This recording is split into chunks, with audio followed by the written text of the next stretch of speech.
Bonjour, c'est Jules Lavie pour Code Source, le podcast d'actualité du Parisien.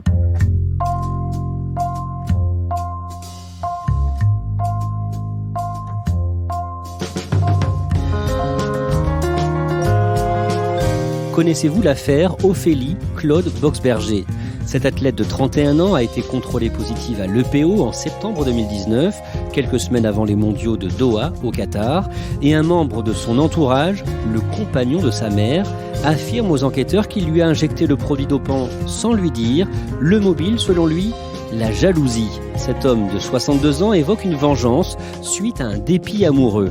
Cet épisode de Code Source est raconté par Sandrine Lefebvre du service des sports du Parisien.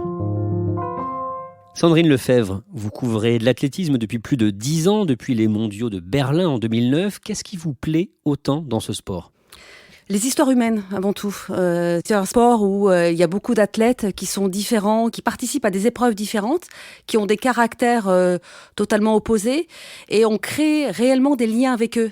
Quelqu'un comme Renaud Lavillenie, je l'ai découvert en 2009, il était tout jeune, on l'a vu devenir champion olympique, devenir papa. Donc voilà, c'est des sportifs qui se transforment et qui sont passionnants réellement à suivre. Et c'est leur vie qui vous intéresse, qui vous plaît le plus ? C'est leurs émotions, leur vie, leurs émotions et la façon dont ils se transcendent pour réaliser une performance. Kevin Mayer, par exemple, est un exemple incroyable dans ce domaine. Pourquoi ? Parce qu'il passe dans des espèces de montagnes russes. C'est quelqu'un qui se met très très mal la veille des compétitions, qui est limite dépressif et qui, le jour J, se transcende pour aller battre un record du monde. Vous êtes déjà intervenu dans Code Source pour nous raconter l'affaire Clémence Calvin. Est-ce que vous pouvez nous résumer en quelques mots cette affaire ? Alors, c'est une affaire un peu rocambolesque puisque Clémence Calvin est actuellement suspendue pour dopage pour 4 ans. Au mois d'avril 2019, elle a échappé à un contrôle antidopage diligenté par l'Agence française de lutte contre le dopage. C'était à Marrakech, il s'était rendu sur place pour la contrôler. Et ce jour-là, elle dit avoir été agressée par les contrôleurs. Et puis les contrôleurs, eux, racontent qu'elle s'est échappée avec son enfant. Elle s'est échappée en courant. Exactement. Aujourd'hui, vous allez nous raconter une autre affaire de dopage dans le monde de l'athlétisme, celle d'Ophélie Claude Boxberger. D'abord, quelle est sa discipline ?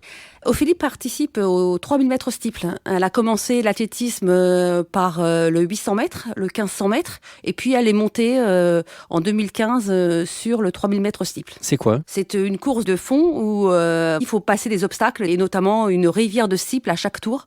Ça allie rapidité et puis agilité. Elle est douée, Ophélie Claude Boxberger ? Alors, c'est pas une star de l'athlétisme tricolore. Ophélie, c'est une athlète qui se qualifie en équipe de France, mais de manière assez ric-rac. C'est toujours, elle réalise les minima au dernier moment. C'est une athlète qui est devenue régulière de l'équipe de France. Et elle a une grande volonté, j'imagine ? Elle est assez troublante là-dessus. C'est plus que de la volonté. Elle est vraiment au service de l'athlétisme et elle se met dans des états absolument hallucinant pour y parvenir. Elle enchaîne les entraînements de manière intensive. Elle enchaîne également les courses. En 2018, elle en fait une trentaine. Donc c'est ce qui va un petit peu peut-être alerter l'Agence française de lutte contre le dopage, qui va régulièrement la contrôler. À quoi elle ressemble physiquement ? Est-ce que vous pouvez nous la décrire ? Alors c'est une athlète assez grande, elle mesure 1m70. Elle est élancée, châtain, les cheveux ondulés, qu'elle a souvent attachés, donc elle est assez jolie, assez coquette et surtout très athlétique. Elle est comment en interview ? Elle est très structurée. C'est une fille qui va droit au but et qui est claire dans ses propos, structurée. Moi, je l'ai eue en interview après son contrôle antidopage. Et voilà, elle n'hésite pas dans ses réponses, elle est spontanée. Et puis voilà, on sent pas d'hésitation, de choses troublantes dans son récit. Elle a participé aux mondiaux d'athlétisme qui se sont disputés à Doha, au Qatar cet automne, mais sans briller. Alors, elle espérait bien entendu rentrer en finale du 3000 mètres steeple. Elle se fait sortir en série. C'est décevant, mais c'est pas une réelle contre-performance. Elle est à son niveau. Elle a 31 ans et elle a une histoire difficile.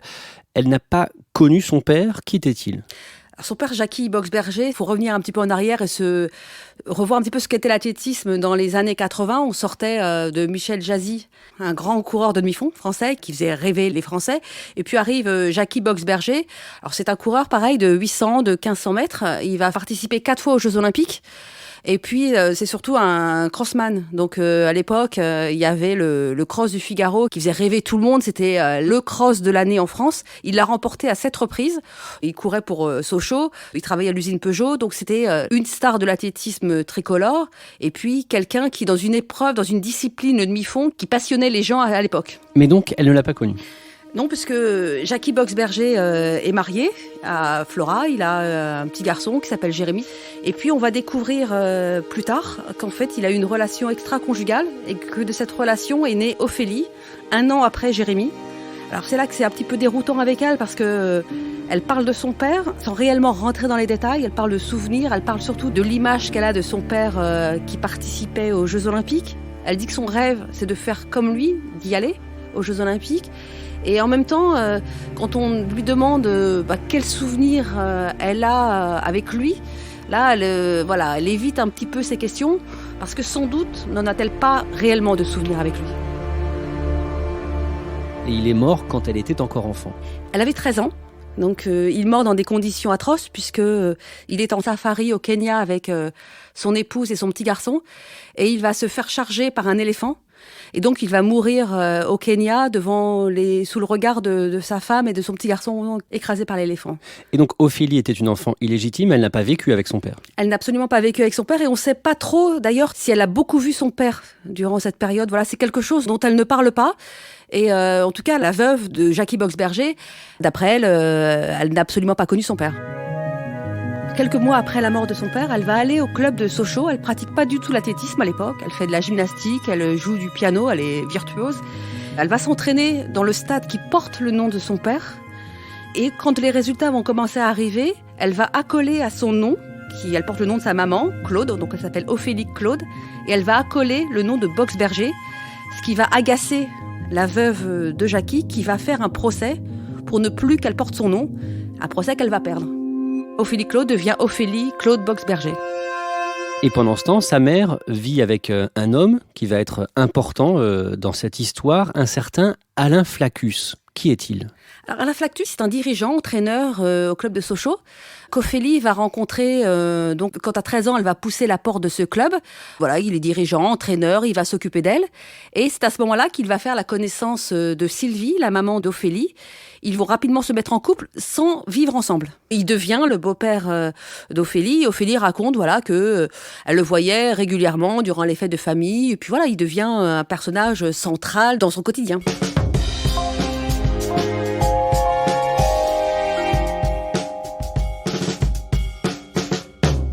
Sandrine Lefebvre, le 19 novembre 2019, vous allez révéler dans Le Parisien qu'Ophélie Claude Boxberger a fait l'objet d'un contrôle positif à un produit dopant, le PO. D'abord, sans trahir vos sources, bien sûr, comment est-ce que vous entendez parler pour la première fois de cette affaire ? Alors, il faut savoir que l'athlétisme français traverse une période très compliquée, avec les histoires de dopage, notamment de Clémence Calvin, mais aussi des remous internes avec des règlements de compte, des rumeurs qui circulent. Et donc, elle fait partie, comme Clémence l'était à l'époque, elle fait partie de ces athlètes qu'on surveille un petit peu.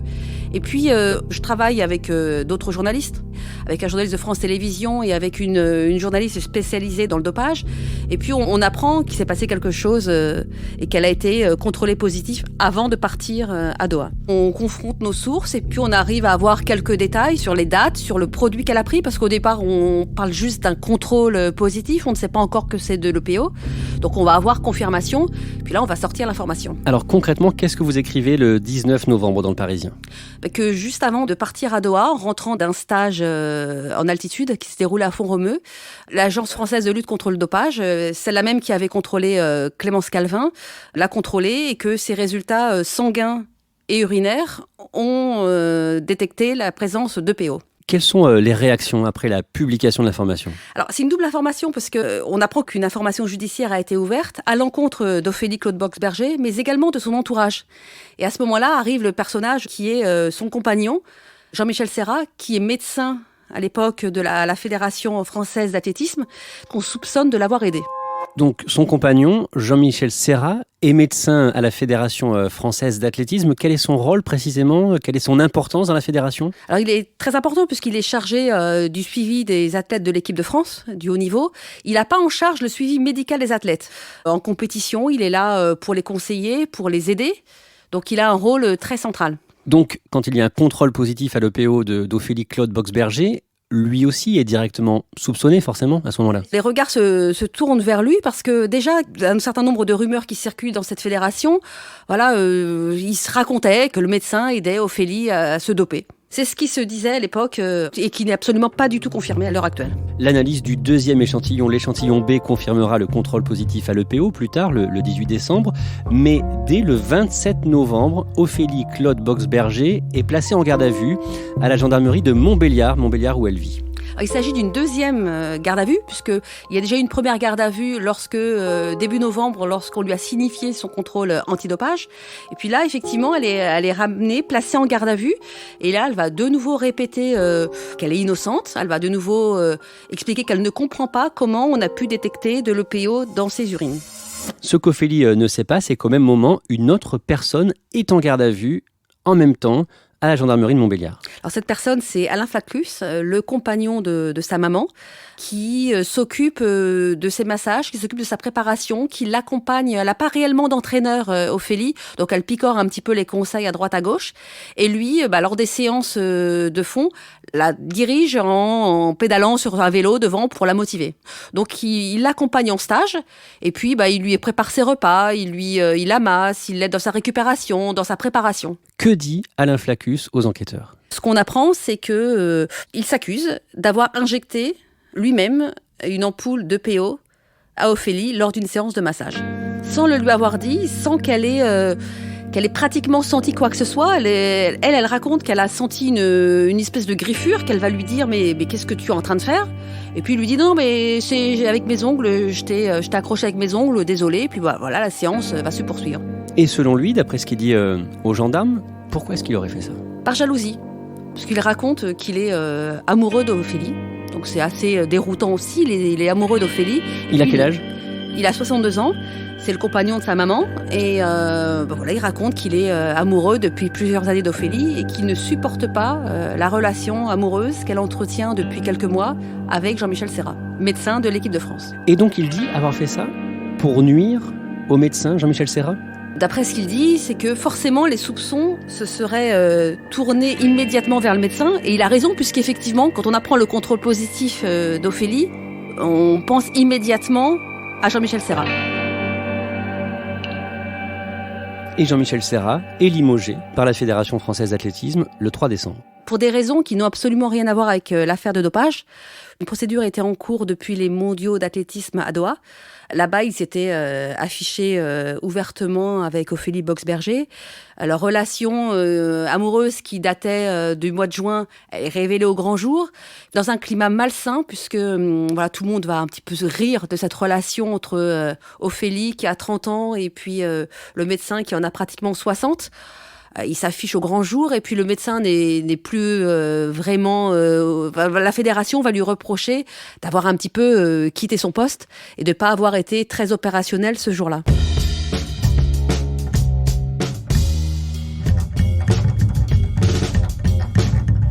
Alain Flaclus, qui a 62 ans, dit aux enquêteurs être secrètement amoureux de la fille de sa compagne. Ophélie Claude Boxberger, qui vous accorde une interview, Sandrine Lefebvre, que vous allez publier le 8 décembre. Le fait que cet homme, Alain Flaclus, son beau-père, soit secrètement amoureux d'elle, qu'est-ce qu'elle en pense ? Qu'est-ce qu'elle dit de ça ? Elle le raconte de manière posée, puis de manière comme si c'était finalement naturel, qu'elle le savait depuis longtemps et que pour elle, ça l'étonne absolument pas que le compagnon de sa maman soit amoureux d'elle. Et pourquoi ? Ils se connaissent depuis 2001. Elle va me raconter qu'elle a subi des attouchements dès 2002. Donc à l'époque, Ophélie a 13 ans. Elle raconte des choses qui sont effroyables puisque elle me dit que lors des stages de club, Alain Flaccus demande à dormir dans la même chambre qu'elle, qu'il va lui montrer des films pornographiques. Alors c'est ce que raconte Ophélie, c'est des choses qu'on n'a pas pu vérifier puisque Alain Flaccus n'a pas répondu à nos sollicitations. Donc c'est uniquement, c'est son témoignage à elle. Ce qui est certain, c'est qu'en 2006, elle va déposer plainte contre Alain Flaccus pour attouchement, une plainte qu'elle va retirer quelques mois plus tard, nous dit-elle, à la demande de sa maman. Pourquoi est-ce que sa mère lui demande de retirer sa plainte ? Ophélie dit que sa maman est amoureuse d'Alain Flaccus et que sa maman était parfaitement au courant de ce qui se passait et qu'elle aurait pu être considérée comme complice aux yeux de la justice et que pour pas que sa famille explose, elle préfère retirer sa plainte pour pas que sa maman ait des ennuis. Ophélie Claude Boxberger coupe les ponts avec Alain Flaccus pendant de très nombreuses années. Elle reprend contact avec lui en 2018. Pourquoi ? Alors elle coupe les ponts avec lui et partiellement avec sa maman. Ophélie, c'est une jeune fille qui a grandi sans son papa et qui, suite aux affaires d'attouchement, va aussi avoir des relations extrêmement compliquées avec sa mère. Et puis en 2017-2018, elle a envie de renouer naturellement des liens avec sa maman.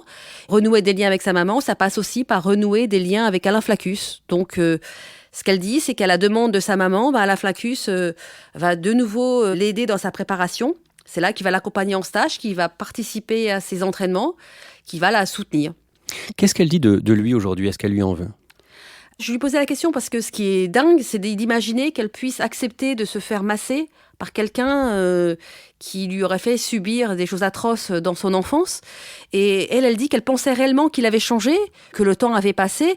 Elle est toujours marquée par cette histoire parce que c'est une jeune fille extrêmement fragile qui est suivie par des psychiatres depuis son enfance, qui est sous tranquillisant régulièrement. Elle est toujours marquée, puis en même temps, elle dit qu'elle a envie de croire qu'il a changé. Et est-ce qu'elle lui en veut d'avoir pratiqué cette injection d'EPO, selon ses propres dires ? Mais il ne se parle plus du tout. Elle a déposé plainte contre X, mais on sait très bien que la plainte se dirige vers lui pour empoisonnement. Donc ce sont des accusations extrêmement graves. Où en est l'enquête dans cette affaire ? Alors les gendarmes actuellement sont en train de vérifier la version d'Alain Flaccus. Pourquoi est-ce que cet homme va d'un coup s'accuser ? Pour quelles raisons il aurait réellement injecté de l'EPO à l'insu d'Ophélie ? Donc ils essayent de voir s'il n'y a pas eu un arrangement tacite entre Ophélie Boxberger et son beau-père, ou si réellement il a agi, comme il le dit, seul pour se venger. Est-ce qu'Ophélie Claude Boxberger pourra participer aux prochains Jeux de Tokyo en 2020 ? Alors bien sûr, elle l'espère, mais c'est extrêmement compliqué. Elle avait demandé au Conseil d'État la levée de sa suspension provisoire, recours qui a été rejeté. Donc c'est très compliqué pour elle. Elle le dit encore, parce qu'elle répète régulièrement qu'elle est fragile, qu'elle est au 36e dessous, qu'elle est démotivée, qu'elle ne va pas bien. Et du coup, on a du mal à imaginer comment elle va pouvoir retrouver des forces et se qualifier. Surtout, il faudra d'abord qu'elle explique à l'Agence française de lutte antidopage qu'elle est absolument étrangère à toute cette histoire. Sandrine Lefebvre, vous parlez donc régulièrement du dopage dans le monde de l'athlétisme. Est-ce que vous n'êtes pas un peu écœurée par ce milieu ? Non, parce qu'on sait très bien que le dopage existe, que ça continuera d'exister, qu'il y a toujours des sportifs qui continueront de tricher. Mais ce qui interpelle aussi dans cette histoire, c'est l'aspect psychologique. Parce qu'on sait qu'Ophélie Claude Boxberger est une sportive extrêmement fragile. Elle n'a pas cessé de le dire. Et puis, on n'a pas vraiment pris en considération cette fragilité. On l'a constatée et puis on n'a peut-être pas forcément accompagné Ophélie. Et puis, on se rend compte aujourd'hui que le mal était sans doute bien plus profond que ça.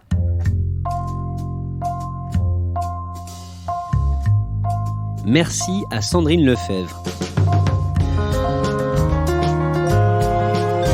Épisode conçu et préparé par Marion Botorel, production Stéphane Geneste, réalisation Alexandre Ferreira.